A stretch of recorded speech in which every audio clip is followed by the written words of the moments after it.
Hi, Moore County fourth graders. My name is Miss Christie, and this is my therapy dog, Bonnie. And we are with the Pet Responsibility Committee, and along with a lot of other volunteers, Bonnie and I teach fourth graders in Moore County, both public and private schools, what they need to know to be responsible pet owners. So today we would like to bring you a mini lesson. This is going to be mini lesson 1, and we have a course of 5 lessons with 1 assembly typically for our program. If you are watching this from home or we're not able to be in the classroom, I want to point out to you our website. You can go to mcprc.org, click on PRC Home Learning Plan, and then look for Lesson 1 Slideshow. And that's where you'll be able to follow along the slides after you've watched this mini lesson. All right, so there's a really big problem in Moore County. One of the reasons we created this program is because there are too many unwanted dogs and cats in Moore County. Now, there is an easy solution to that problem, and it's to have your pets spayed or neutered by a veterinarian. And we're going to get into that more in lesson 2. But for right now, we're not going to focus too much on that. But so I'm curious, kids at home watching this or in the classroom, I'd like to know about your pets. And I'm wondering, do any of you have dogs? If so, do you have 1, 2, 3? How many dogs do you have? What about cats? Any of you have cats? They're fun little furry creatures. Bonnie likes cats a lot. How about another pet? Do any of you have hamsters or guinea pigs? Or maybe a bird? Or how about fish? Lots of kids like to have fish for pets. How about a giraffe? Does anybody have a giraffe? No, of course you don't have a giraffe. That was a silly question, wasn't it? Well, let's talk about why we don't have, let me give Bonnie a training treat. That tells her she's doing a good job. Let's talk about why we don't have pets like giraffes and zebras and elephants. Why do we not keep those kind of pets at home? Well, those kind of animals are seen in the wild, right? We call those exotic animals. Now, exotic animals don't need people to take care of them. But our dogs and cats, on the other hand, like Bonnie here, she's a domestic animal. So domestic animals, like dogs and cats, need people to take care of them. So now you know the difference. All right, so this lesson today is about being a responsible pet owner. Now, you may have been given one of these folders. It's called Pet Responsibility Folder. And down at the bottom, it says the Pet Responsibility Program I Can Statements. For every lesson, we have an I Can statement. And I'd like to tell you what today's is. Lesson 1, I can be a responsible pet owner. So let's dig deeper into what it takes to be a responsible pet owner. But first let's talk about the difference between responsible and irresponsible. So as 4th graders, you probably have several things that you're responsible for. Maybe you're asked to clean your room or help set the table for dinner. You have to be responsible for your homework, right? Maybe you have a younger sibling and your parents have asked you to take care of your little brother or sister. So let's pretend that mom says, hey, I'm going to be late for coming home from work today. Can you keep an eye on your little brother until I get home? Well, let's say you forget, or you just don't feel like watching him. That's called being irresponsible. So irresponsible is just the opposite of responsible. So I have a video that I would like to talk about that you're going to see, and it's called The Best Friends. Best Friends video. Now, you'll find that on our website. When you finish watching this little video, I hope you go to the website and look at lesson 1. And in it, there'll be a link to our video called Best Friends. It's all about being a responsible pet owner. So let's talk about some things that you need to do to take care of your pets. These things are going to be mentioned in the video, so I'm just going to touch on them. You're going to learn about what your pet needs for proper nutrition. How often do you feed your dog or cat anyways? Anybody know? You're going to find out when you watch the video. What about water? How often does your dog or cat need fresh water? You curious about that? Is it one every hour, every day, every few days? Check it out. What about shelter? What kind of shelter does your pet need? All of our pets need shelter, right? We have really hot summers and we have really cold winters. So where do you keep your pets to keep them safe and healthy? You'll find out by watching that video. Grooming. That is important. That's another word for brushing. So our dogs and cats like to be groomed.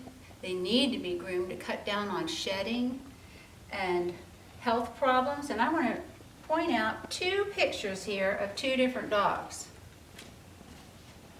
Do you think these 2 dogs have the same grooming needs? Probably not. This one, this guy here named Bullet, he has really short fur.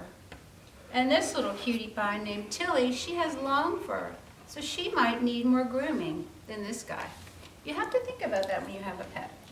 How about our cats? Do they need to be groomed? Yes, they do. They need to be brushed as well. All right, you're going to also find out how often you bathe your dog.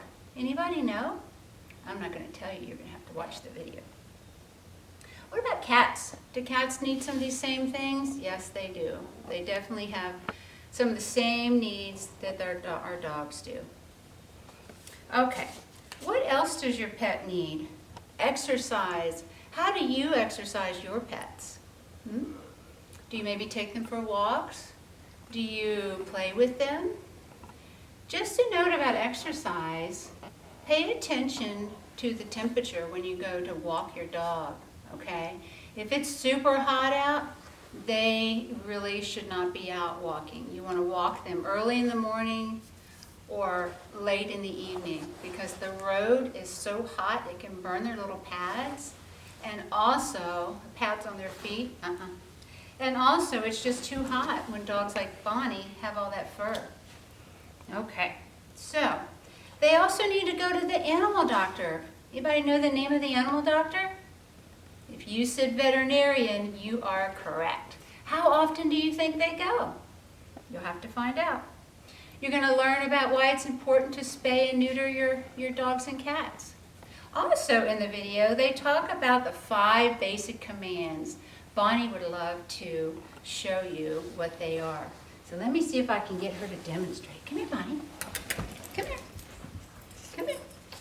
Let me get her to turn around. Okay, sit. That's one command. Girl. So if you're doing something and you need your dog to stay put, you tell them to sit. If you want them to go down or lay down and rest, you say down. Now Bonnie's been trained. So that's 2. The 3rd command is to stay. I'm gonna walk around. She's gonna stay and wait for me. Then the next one would be to come. Come here, Bonnie. Good girl. It's hard to demonstrate in my room. And then the final one, come here, Bonnie, is heel. Oops, I bumped her. Heel just means walk with me. Okay, yeah, good girl. She did a good idea. I did a good job. Oh, one more thing I'd like to show you. Bonnie, come here. Bonnie can also spin. Good girl. Spin. Come here. And take a bow. But you know what? Come here. Yeah. Those things are considered tricks. They're not commands. Tricks are fun And dogs love to do tricks, but commands are important for a dog's safety and their health. So that's the difference there. She wanted to demonstrate that. And lastly, our dogs and cats need lots and lots of love. That's so important. All right, so let's move on. Well, we have a sad problem here in Moore County where we have too many unwanted dogs and cats. They're homeless, they're neglected, they're just not loved. We have way too many of those kind of animals, and it's just a sad, sad thing, really. So I'd like to show you a picture and tell you a story about two pets, two animals in Moore County that ended up at the animal shelter. We're going to follow their stories over the next few lessons, so I want to introduce you to them. We have Barney right here, a little black cat, and we have Snowball right here. She's a 1-year-old female pit bull. I know, Barney. So Barney, the little cat, he's about 4 years old, and his owner passed away. So he was taken care of, he was loved, having a good life, and then his owner, who was an older person, she passed away. And unfortunately, there was no one in the family that could take care of Barney. So he was taken to the animal center in hopes that one day he could find a family. Now I want you to imagine Barney was used to a quiet place with his owner, and now he's in a shelter. It's loud, there are dogs barking, he's in a cage, he'd never been in a cage before, so he's a little bit nervous. But we're going to follow more of his story next time. But let me tell you a little bit about Snowball. Snowball, unlike Barney, did not have a loving family. She was found living on the streets. She was roaming around with no one to care for her. She was covered in fleas, covered in ticks, skinny, unhealthy. She did not have an ID tag, and she did not have a microchip. So let me tell you real quick about a microchip. Speaking of that. So here I have an example of a collar. You would want to have an ID tag on your an ID tag on your dog or cat's collar. That way, if they ever got lost, they could find their way back home. Okay? Let's say though that collar fell off somehow or was taken off. It's important for your dog or cat to be microchipped. If you can see this is teeny, teeny, tiny. This is an actual microchip, and it's inserted in a dog or cat's body between their shoulder blades. Funny thing.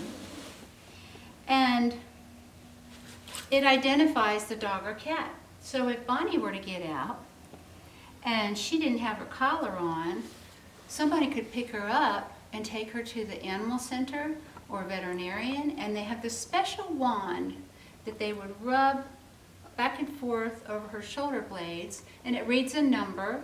They put that number in the computer, and it has all of my information in it, my phone number, my name, Bonnie's name, so she can safely get back home. So that's a really important thing. All right, what else, Bonnie? I got my notes here to keep me on track. When you look at our website, there's going to be a part on there that has a word list. We have words that we talk about during each of our lessons. Some of them you may not have heard before.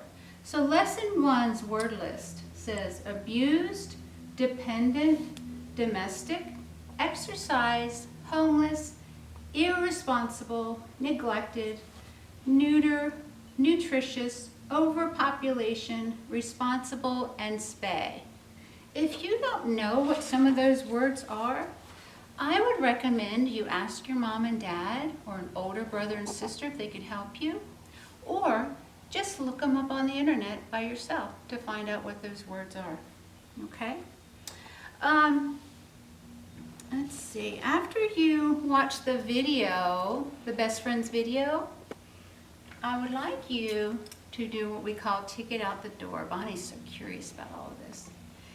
It says ticket out the door. Write a short paragraph beginning with, I can be a responsible pet owner.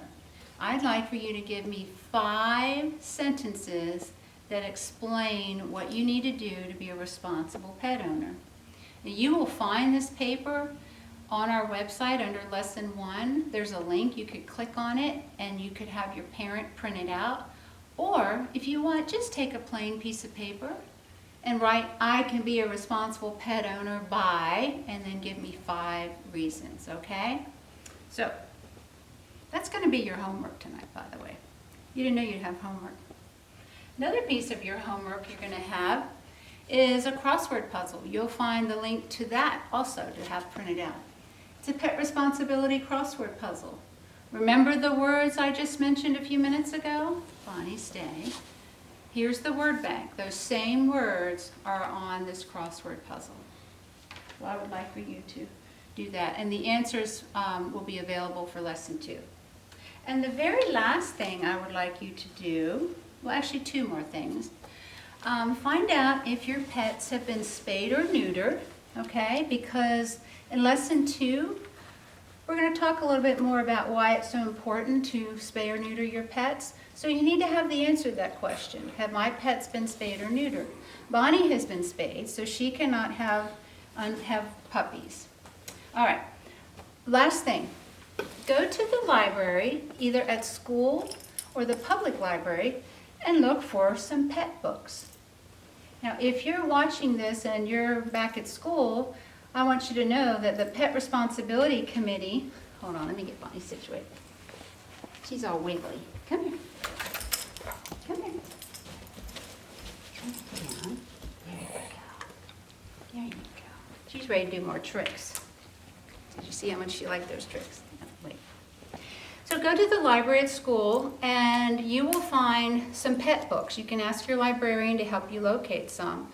The Pet Responsibility donates pet books, dog and cat books, and other pet books every single year to the library. I have a few of them that you might want to look for. One of them is called The Lucky Tale of 2 Dogs. Check that out, it's a good story. The Happy Tale of 2 Cats, another really good book about cats.